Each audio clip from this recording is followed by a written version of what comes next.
దాయాది దేశం పాకిస్తాన్లో మరోసారి దారుణం చోటు చేసుకుంది. ఈసారి అతి పెద్ద సమస్య అక్కడి ప్రభుత్వం నెత్తిపై వచ్చి చేరింది. ఒకవైపు ఐఎంఎఫ్తో లోన్, మరోవైపు క్రికెట్ ఆటగాళ్ల వైఫల్యం నేపథ్యంలో పాకిస్తాన్ ఇంటెలిజెన్స్ విభాగాన్ని సవాల్ చేస్తూ ఏకంగా రైలునే హైజాక్ చేశారు తీవ్రవాదులు. దేశంలోనే 44% విస్తీర్ణంతో అతిపెద్ద ప్రావిన్స్ అయినటువంటి బలూచిస్తాన్ ప్రాంతంలో ఈ ఘటన చోటు చేసుకుంది. ఇక్కడ అనేక ఏళ్లుగా ఫ్రీ బలూచిస్తాన్ కోసం పోరాటం చేస్తున్న స్వాతంత్ర యోధులు క్వెటా పెషావర్ మధ్య నడిచే జాఫర్ ఎక్స్ప్రెస్ రైలును హైజాక్ చేశారు. ప్రపంచంలో ఇలాంటి ఘటన మరెక్కడా జరగలేదు. విమానాలను, బస్సులను హైజాక్ చేయడం చూసాం గానీ ఏకంగా పట్టాలు పేల్చేసి రైలునే తమ ఆధీనంలోకి తీసుకోవడం ఇదే మొదటిసారి. పైగా ఇందులో అత్యంత కీలకమైనటువంటి సైనిక అధికారులు, పోలీసులు కూడా ప్రయాణిస్తున్నారు. సుమారు 500 మంది ప్రయాణిస్తున్న రైలుపై ఆయుధాలతో దాడికి దిగిన బలోచ్ తీవ్రవాదులు ఇప్పటి వరకు 30 మందిని చంపేశారు. తమపై ఎయిర్ స్ట్రైక్ ఆపకపోతే గంటకు 5 చొప్పున సైన్యాధికారుల్ని చంపేస్తామంటూ ప్రకటించారు. క్వెటా నుంచి పెషావర్ వెళ్లే మార్గంలో 17 టన్నెల్స్ ఉంటాయి. వాటిలో 1 నెంబర్ సొరంగం వద్ద పట్టాలను పేల్చేయడంతో రైలు సొరంగంలోకి ప్రవేశించి ఆగిపోయింది.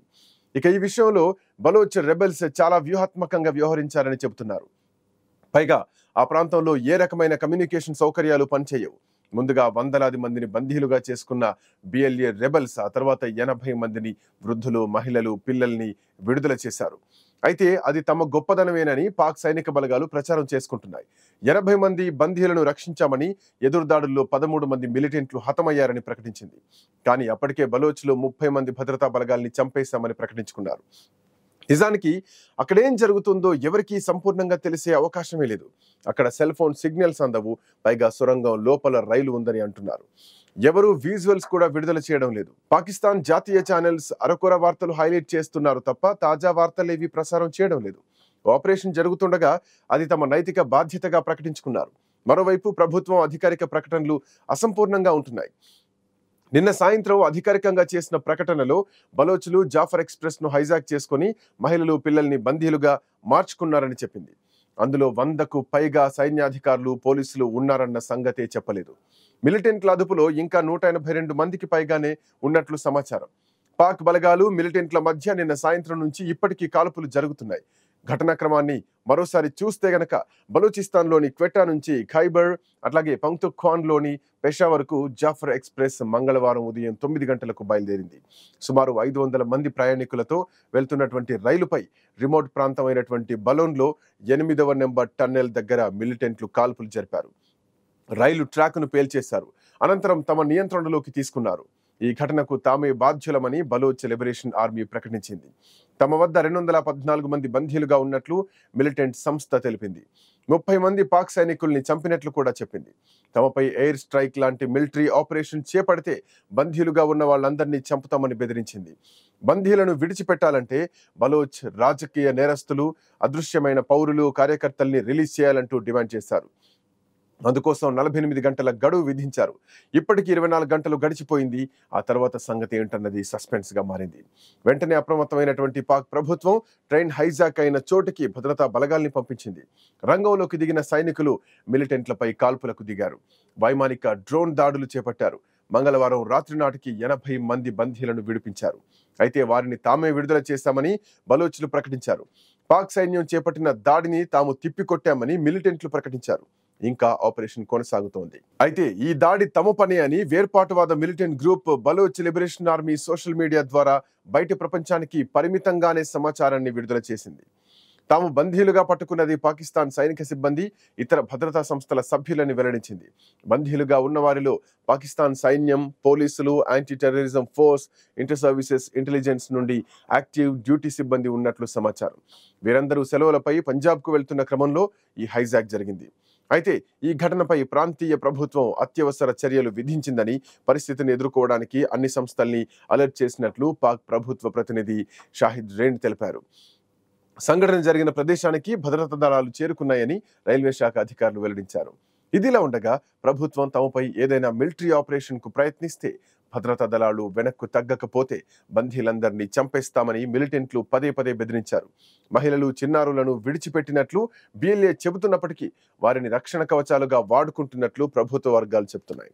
బందీల రక్షణ కోసం మరో రైలును అక్కడికి పంపించామని ప్రభుత్వం చెప్తోంది. ఇక పాక్లోని బలూచిస్తాన్కు ఇరాన్, ఆఫ్ఘనిస్తాన్ సరిహద్దులున్నాయి. చైనా అధ్యక్షుడు జిన్పింగ్ ప్రతిష్టాత్మకంగా చేపట్టిన చైనా, పాకిస్తాన్ సంయుక్తంగా చేపట్టినటువంటి సిపెక్ రోడ్ బలూచిస్తాన్ మీదుగా వెళ్తూ ఉండడం ఈ దాడులకు ప్రధాన కారణం. ఆర్థిక వృద్ధికి సిపెక్ తోడ్పడుతుందని పాకిస్తాన్ ప్రభుత్వం ఆశిస్తూ ఉండగా తమ ప్రాంత వనరుల్ని చైనాకు కట్టబెట్టడానికి ఇదొక ఎత్తుగడగా అని బలూచిస్తాన్ ప్రజలు అంటున్నారు. ఈ ఆర్థిక నడవడిక వల్ల సిపెక్ వల్ల తమకు ఎలాంటి ప్రయోజనం లేదని స్థానికులు భావిస్తున్నారు. పాకిస్తాన్లోని చాలా పెద్ద ప్రావిన్స్ అయినటువంటి బలూచిస్తాన్ ప్రాంతంలో చమురు, బొగ్గు, బంగారం, రాగి, సహజ వాయువు తదితర వనరులు పుష్కలంగా ఉన్నాయి. వీటి ఆదాయం అంతా పాక్ ఖజానాలో నిండుతోంది. 1.5 కోటి జనాభా గల ఈ పర్వత రాష్ట్రం మాత్రం అభివృద్ధికి నోచుకోలేదు. ఇక్కడ దశాబ్దాలుగా అత్యధిక పేదరికం ఉంది.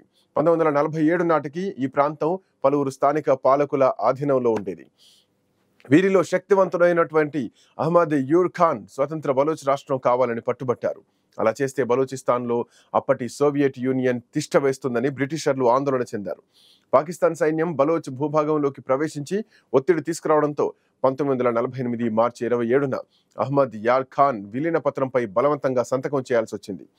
ఆనాటి నుంచి ఈ ప్రాంతంలో రగులుతున్న అసంతృప్తి నేటికి చల్లారలేదు. ఈ నేపథ్యంలో 2000 సంవత్సరంలో బలోచ్ లిబరేషన్ ఆర్మీ BLA పురుడు పోసుకుంది. ఇప్పటికే పాక్ సైన్యం ఈ ప్రాంతంపై కక్షగట్టి దాదాపు 15,000కు పైగా బలోచ్ యువకుల్ని అరెస్టు చేసి పాకిస్తాన్ జైల్లో మగ్గిపోయేలా చేసింది. వారంతా ఉద్యమంలోకి రాకుండా ఉండడానికే అరెస్టుల పర్వం ఇంకా కొనసాగిస్తోంది.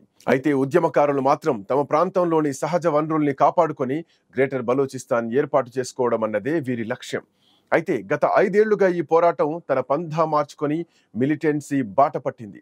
సాయుధ పోరాటాలు చేస్తున్న వివిధ దళాలు ఏకమై బలోచ్ నేషనల్ ఆర్మీ ఏర్పాటు చేశాయి. పాక్తో పాటు అమెరికా, బ్రిటన్ BLAను ఉగ్రవాద సంస్థగా ప్రకటించాయి. భారత్ మాత్రం బలోచ్ ఉద్యమాన్ని స్వాతంత్ర ఉద్యమంగా చూస్తోంది. వారి పోరాటం వెనుక భారత్ కుట్ర ఉందని పాకిస్తాన్ తరచూ ఆరోపణలు చేస్తూ ఉంటుంది.